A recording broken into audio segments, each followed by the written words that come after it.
Listening to the show, heard each Wednesday here on WPVM in Asheville, North Carolina. You can also listen online at WPVMFM.org and watch on WPVM's Facebook page. I'm your host, Blaine Greenfield. I'm here in my Zoom studio in beautiful downtown Fairview, North Carolina. And each week we focus on the Asheville theater scene, as well as on positive news and information about people and organizations in both Western North Carolina and throughout the country. And toward that end, it's my pleasure to welcome Steve Daughter, I'll say a longtime friend of mine. Steve, welcome aboard. Thank you, Blaine. And Steve's appreciate you having me here. Steve's not only a longtime friend, he's also a high school classmate of mine. What was it? The class of 1932, was it? Yeah, maybe for you. He laughs. I took a couple of years longer than you did to Steve to graduate. And Steve, I should mention, has been writing and speaking about motivated strengths and the impact it has on individual, team, and organizational productivity, effectiveness, and work satisfaction for over 45 years. He's the author of several articles. The book, Managing Yourself, Managing Others, Learn how to improve effectiveness, productivity, and work satisfaction, which is 3 editions. He also wrote the book, Lessons from Life, 4 Keys to Living with More Meaning, Purpose, and Success. And see, I know you've done a whole bunch of other stuff, but let me ask you this. When we went to high school in the, I guess, late 60s, we went to high school, graduated 67. Did you always know you wanted to be a writer? No, not at all. I was an absolutely horrendous student. So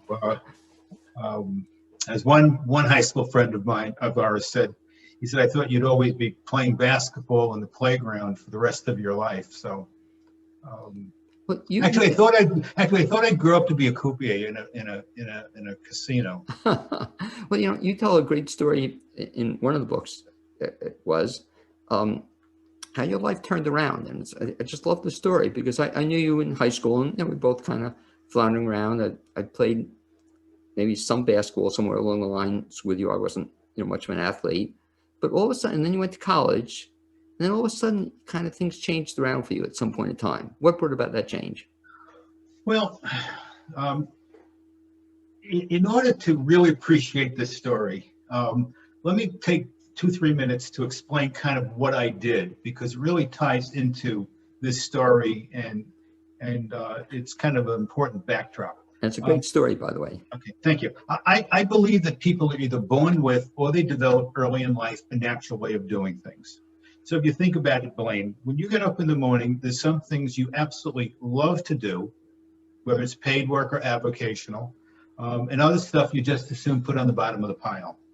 And so if your work involved all those things you absolutely love to do, chances are you'd be more satisfied and successful.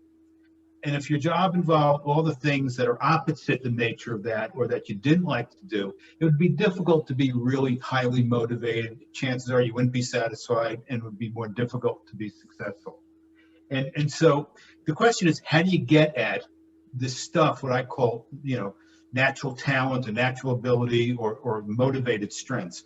And what I did for 45 years is I asked people to make a list of moments in their life where they did something they enjoyed doing and felt that they did well. For lack of a better word, we'll call it an achievement. And then I interviewed them on those achievements, maybe 10, 15 or so of those achievements, in an attempt to find out what was happening that was giving them this tremendous sense of satisfaction and success. And what I would see is that the person had a pattern that began early in their life and stay very, very constant throughout their life. So for example, an innovator would be always trying to innovate. An organizer would be always trying to organize. A performer would be always trying, to perform. And so what I'd say to people, this is the stuff, the kind of thing that's given you this tremendous sense of satisfaction and success in the past, you ought to look for work that allows you to do that. And what I would say to companies is, if you're going to pay this person $50, $60, $100, $200,000, $300,000 a year, you might as well put them in a role that plays into their natural strengths. Okay, and now I'm going to go back to that story, in a second. And so when I would work with people, I'd help them to understand their strengths, but I'd also to help them understand that a weakness is often nothing more than the flip side of a strength. So if you take somebody who's inventive and creative and an out-of-the-box thinker, and you put, which is great, right? Great abilities to have. But if you put them in a job where they need to implement something exactly the way it was laid out, their boss is going to say to them all the time, why don't you just do it the way I'm telling you to do it? And they're going to be saying, you don't understand, if we do this, we do that, okay? So that's what I did for a living. It was really helping to understand these natural strengths and natural gifts, okay? Now back to the story of what happened in high school. Well, I really had great difficulty as a student. I was left back, I failed, I scored in the low percentiles. When I went to in 6th grade, they called my parents and me in, and they said to me, we're not moving them into 7th grade, you're not going to middle school. And there was some conversation, and then they decided to say, you'll move on to the next grade, 7th grade, conditionally, as long as you do well. So I moved into middle school, conditionally, got into high school, and everything totally fell apart. I would go into class, in my freshman year, and basically what I did is I put my head on the desk, and I put my head on my arm, and basically I slept through classes. And I failed everything in my freshman year. Went to summer school, and I think I failed everything in summer school also. So in my sophomore year, I said, this can't go on like this. And so I just played a game in my head to stay awake, And what I would do is I would pick a number like 2,622, and I would sit in class and I would count in my head, 1, 2. And what I would try to do is have the number, the clock, and the number I was counting hit simultaneously. So it became like a challenge, and that helped to keep me awake. Other things that I would do is I would try to do an adrenaline rush, kind of where I would do something funny. So I remember once they were reading Huckleberry Finn in class, and I took my shoes and my socks off, and I walked to the front of the classroom. I was frequently in the principal's office. I cut school a lot. Well, Steve, if I can jump in, Steve, yeah. I think you forgot to mention something else too, though, is another fact that you had trouble staying up in school because you were out at night doing other stuff. Yeah, I was playing basketball at night. I was playing basketball with the college kids. I was gambling a lot. And so I became very, very, I'll call it successful or competent in basketball, sports, and in gambling. Okay. And that's how my high school proceeded. I went to summer school, I passed some things. And then the odd thing is I was left back, but they ended up giving me 2 credits for English, an English class. And when I mentioned it to my wife who taught, she said, there's no way, you can't, you have to take 4 years of English in high school. So I got my transcript, and there it was. It basically said special circumstances or something. So I think they wanted me out of school. I picked a college out of the back of a magazine, went out to Nebraska. By the way, I never did homework, never studied. I was almost like Joe Ferrone in Up the Down Staircase. I kind of had a chip on the shoulder. I'd sit like this. I always sat in the back of the classroom whenever I could, in the second row because that way I could fall asleep and teacher wouldn't necessarily see me. Went to school in Nebraska, quit after the first semester, came back, and my sister, I was working in a supermarket, and my sister called me and said, I just enrolled you at Mohawk Valley Community College. And she said, my brother is not going to college. And so I show up in Utica, New York at Mohawk Valley Community College, and the first class was with this teacher, Steve Mocco.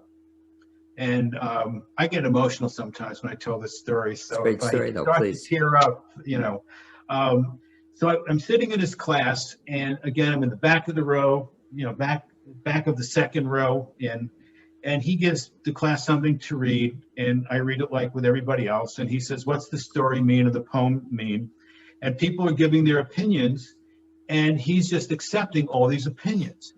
And I just thought it was a lot of malarkey. And so I decided to ask him the most asinine thing that I could ask him, what I thought the story meant, And I don't remember what it was. And he said, to me and to the class, that's possible, Mr. Darter. Why do you think so?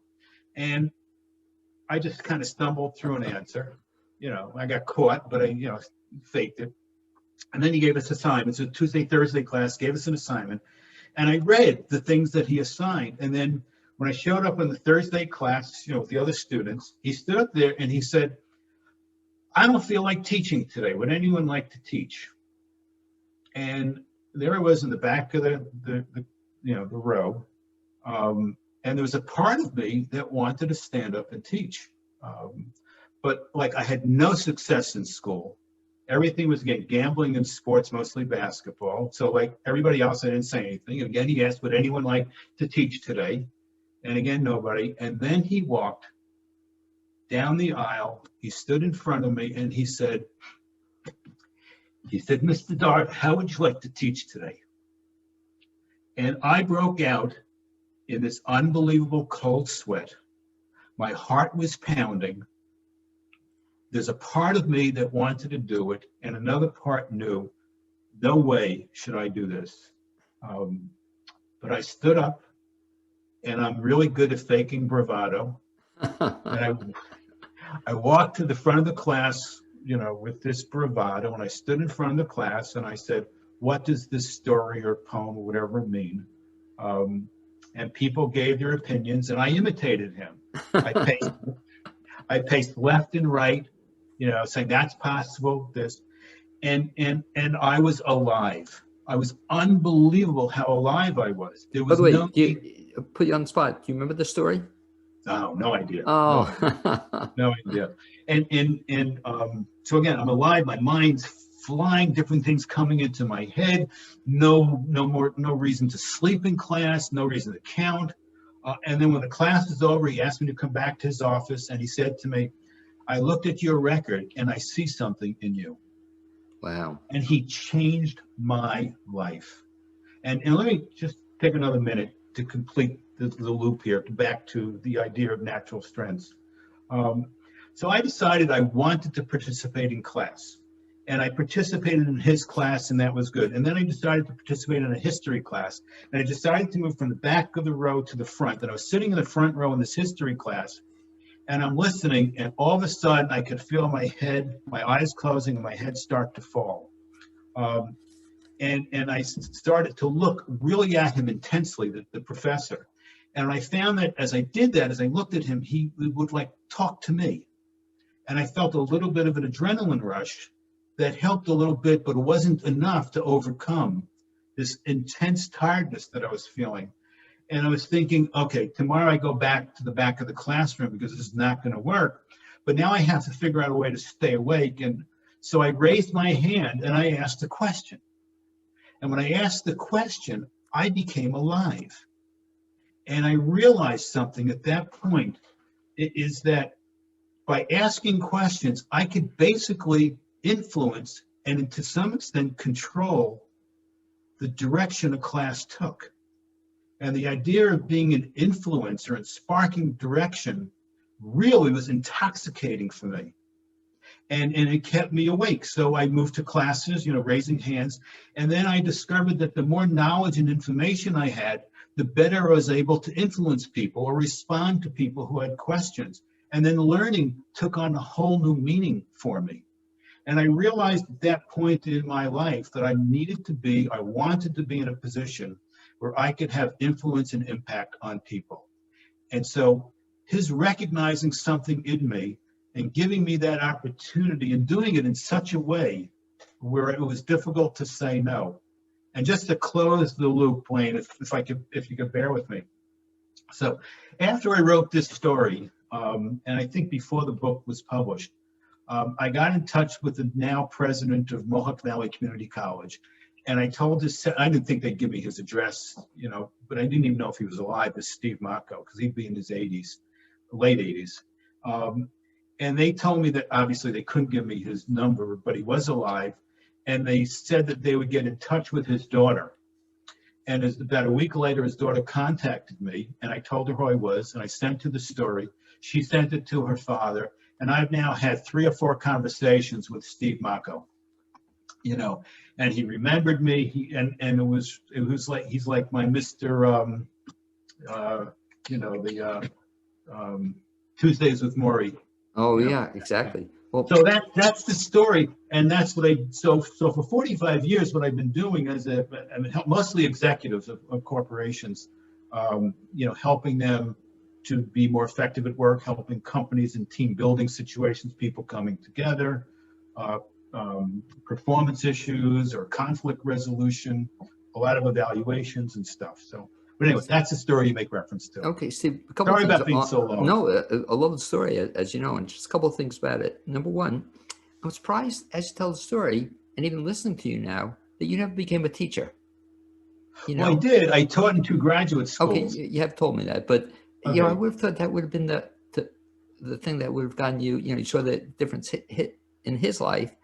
That I would have thought you said, "Hey, I like teaching. This is kind of cool." Well, I like doing the thing that, you get into the subtlety of what I refer to as a motivated abilities pattern. One of the things about me is I like, my partner used to say to me, you're like splash and dash. You come in, you make your splash, you provide your counsel or advice, and then you dash. So being a consultant fit well. The idea of having an obligation of 5 days a week showing up probably wouldn't fit my nature. But to be invited into a classroom, or to be invited, like I was thinking about you today, and I was thinking about a radio show, and I was thinking the dread of the thought of every day, you know what I mean, a certain set of hours doing this, and how difficult it would be to my nature to have that sense of obligation. But appearing on a show and talking or giving a presentation or stepping into someone's life when they're at a crossroads in their life and helping them make a critical decision about their career or their life, it really highly motivates me. So I want to mention something else based on what you just said there too. Yeah. First of all, I should mention on the radio show, I don't know if you can find it where you live, but I only do this like once a week. So it's kind of cool. I don't have to do it every day because I agree with you. I don't know if I'd like to be doing it every day. But the other thing, I just want to share another thing you just mentioned, which might be able to interest to viewers or listeners. And that is, you did something which is really cool. You got in touch with your former teacher. And I encourage people to do this all the time. If something moves you, either a teacher or a book, for example, I write, Steve, at every book I write, every book I read, I might write half the authors. And what's amazing is half the time I'll get a response, and so just as a way to network or make contacts or explore ideas, I'm encouraging folks, if they hear Steve Daughter on the radio or Facebook Live today, or if they read a book, drop them a note, because it's a great way to communicate with a person. And I had the one other thing I'll add is I had the same relationship with a college professor as you did. I was in touch with him for 45 years. And every time I come to New Jersey, I meet him. And it's my mentor, my friend, meant a lot to me. And then he had just a year ago, he had the audacity to die. I was very sad, so I can't be in touch with him anymore. Yeah. What a great relationship I had with him, almost like you said, the Tuesdays with Maury thing. So just, if people make a difference, let them know it after the fact. Yeah, I agree. That's, and tell you, I'll sometimes email people, who wrote a book or did something and they don't respond. And my reaction is I can't believe they don't respond, because I respond to everybody who emails me, even if, there's really nothing to connect about. I just say that's not something I do, but to leave somebody hanging out there, and not respond just seems just a horrible thing to do. So. You'll get a kick out of this too, because you probably know who he is. Lawrence J. Peter, the Peter Principle. Lawrence J. Peter. So it's the same point you said, that I read his book, made a big influence on my life, and I wrote him a letter, and he wrote me back, and we had a correspondence for about 10 years until he also died. Wow. But it's really cool to be in touch with him. My marketing guru, Murray Rayful from New Jersey, same thing too. Read a book. We were in touch for 30 years. It's just amazing how they can reach out to people, and they won't, as you said, come back to you all the time, but sometimes they will, which is kind of nice. But you're absolutely right. But you would be someone who would do that, because again, as I observe you, a communicator looks to communicate. Right. So you good have point. a Blainesworld publication. You taught. you got this encouragement thing going, you got the radio show. So if I had 4 or 5 people in front of me and said one of these would be contacting authors and professors, and, you know, and Good you know, point. I would say, if I looked at your achievements, I say this guy's likely to do it, you know, as opposed to the other, you know, the other people. So anyway, fast forward then a little bit. So then you've been in this industry for a whole bunch of years, Yes. and then what got your idea then to put it all together and put it in writing? Well, for the first book, I had hired somebody who was an associate dean at a graduate school in organizational development, and we hired her to build us a series of workshops around our motivational pattern process and technology, because there was a demand for it. And she came to me and she said, we really need a book. And because the book that we had, that we would have been using, was written in the late 1950s by the person who founded people management and this whole SEMA process. And the language from the book in the 1950s was really not appropriate. And so I was going to kind of redo that book, but it really didn't make that sense. But I took the structure, and quite honestly, Blaine, in 3 or 4 weeks, I wrote, oh, here it is. I wrote this book, you know, in 3 or 4 weeks, which is now, it's like you had mentioned, in its 3rd edition. So that was written really to enhance this workshop and explain our process and our technology, and it provided things, you know, where she could say, okay, read pages 14 to 21, or do this, or go here, you know, for reference. You know, second book was a lot different, but that was, you know, that was the first book. That's how that came about. Did you want to hear about the second one? Yeah, well, I was going to ask you, first of all, do you have the second book there in front of you? Can you just hold it Sure. up? Now hold it up for a second, so we'll take it. So let's, yeah. It's called Lessons from Life. I'm trying to think, that's the one I read and reviewed, is that correct? I believe so, yes. Yeah, because that, yeah. oh, I love that. That was, I'll praise it, Steve, and then you can talk about it. But that was the book, you went, there are a whole bunch of chapters in there, right? And you told, in essence, a large part of it was you telling the story of your life. Is that correct? Yeah. Let me tell you what. I loved it. You go ahead. Thank you, Blaine. I appreciate that. So in 2002, my parents got very, very old. They were in their young 90s, and I moved them into a nursing home, and I cleaned out their apartment. And you know, if anyone's ever had that experience, you start discovering things. And what I found were a whole bunch of writings that they wrote to each other, poems and stories, you know, in the first couple of, when they first met, in the first couple of years of their marriage. And I also found my mother's diary that she had kept for about a year and a half.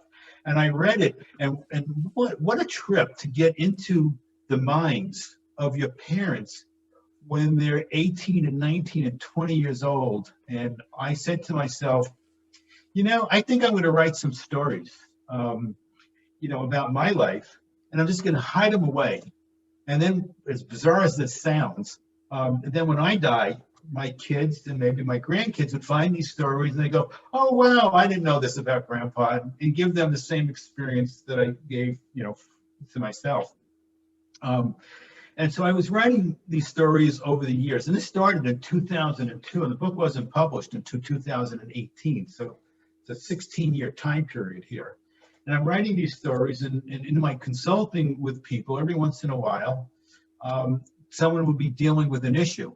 So, for example, that Steve Mako story, I was doing a workshop, a team building thing with these executives, and a woman came up to me, an executive woman came up to me afterwards, and she said, you know, about how discouraged her husband was, who was teaching math, because he feels he is having no impact, you know, on his students. By the way, Steve Mako had no idea the impact he had on me, you know, until I spoke to him and I wrote the story.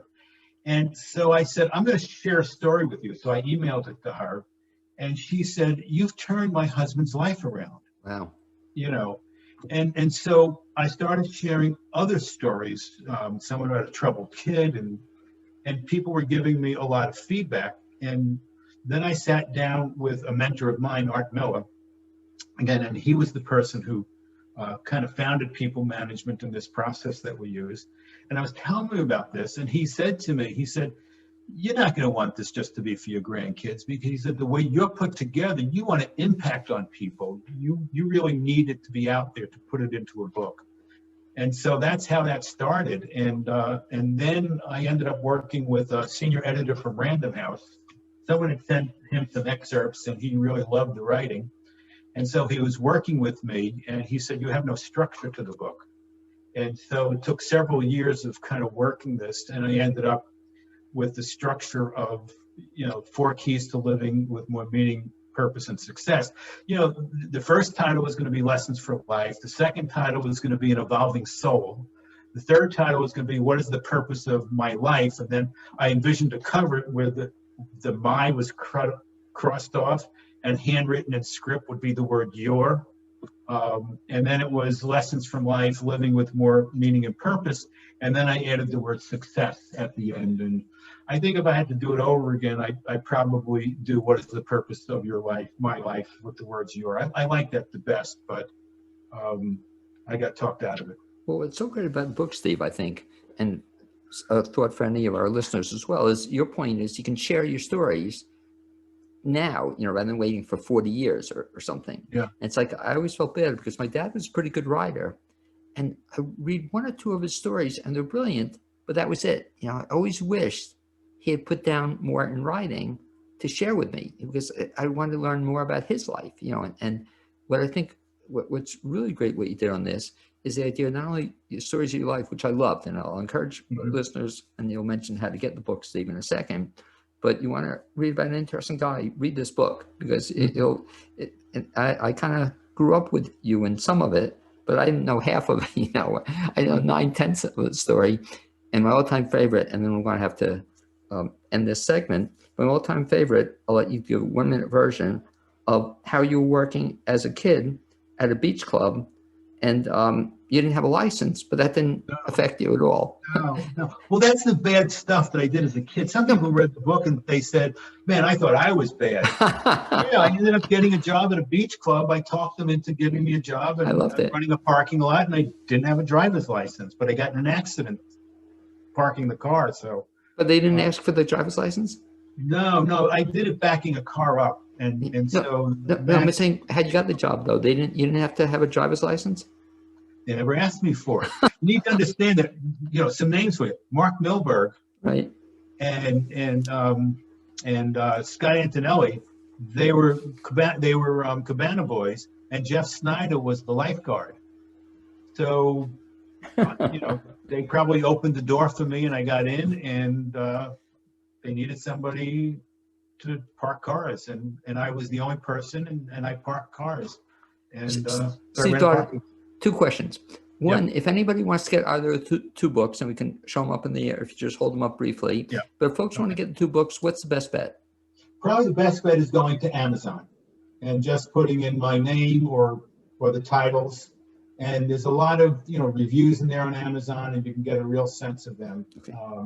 Or you can just send me an email. I'll respond. I respond to everybody. Okay. And my email address is easy. It's S for Steve, M for Mark, which is my middle name. So smdarter, DARTER @gmail.com. And as Steve said, he will respond, because I think that's how we got in touch again, that either you wrote me or I wrote you, and we've been in touch now the last couple of years. It was a treat. Yeah. Next time we get to Jersey, we'll have to try to get together again. But anyway, I want to thank you for being my guest this first half hour on the Blainesworld show. As always, a pleasure, and I look forward to seeing you hopefully in the next couple of years. Thanks, Blaine. You made it very easy. Okay, buddy. Good speaking to you. You be well. Bye now. Okay, I'll have